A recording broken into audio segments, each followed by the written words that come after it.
సమాజ సేవలో యువత ముందుండాలి. జిల్లా కలెక్టర్ కోయా శ్రీహర్ష పిలుపు.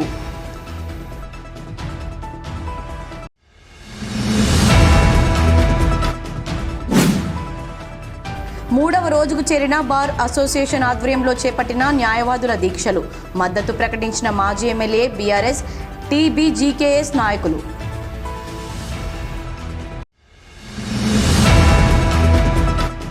జార్ఖండ్ రాష్ట్రం రాంచీలో అమరవీరుల జెండా ఆవిష్కరణతో ప్రారంభమైన ఏఐసీడబ్ల్యూఎఫ్ 11వ జాతీయ మహాసభలు.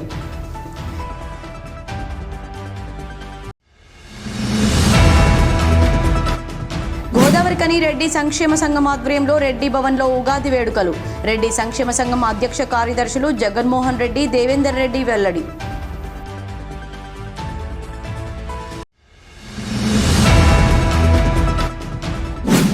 రాజీవ్ యువ వికాసం పథకం కోసం 2014 తర్వాత కుల ధృవీకరణ పత్రం ఉన్నవారు మళ్లీ తీసుకోవాల్సిన అవసరం లేదు. రామగుండం తహసీల్దార్ కుమారస్వామి వెల్లడి.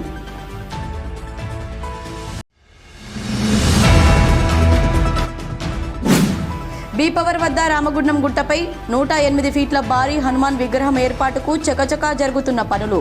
ఆధ్యాత్మికతను సంతరించుకునేలా రామగుండం కురానున్న కొత్త శోభ.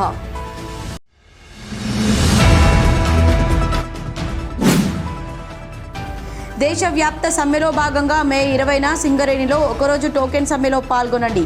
ఏఐటీయూసీ రాష్ట్ర అధ్యక్షులు వాసిరెడ్డి సీతారామయ్య పిలుపు.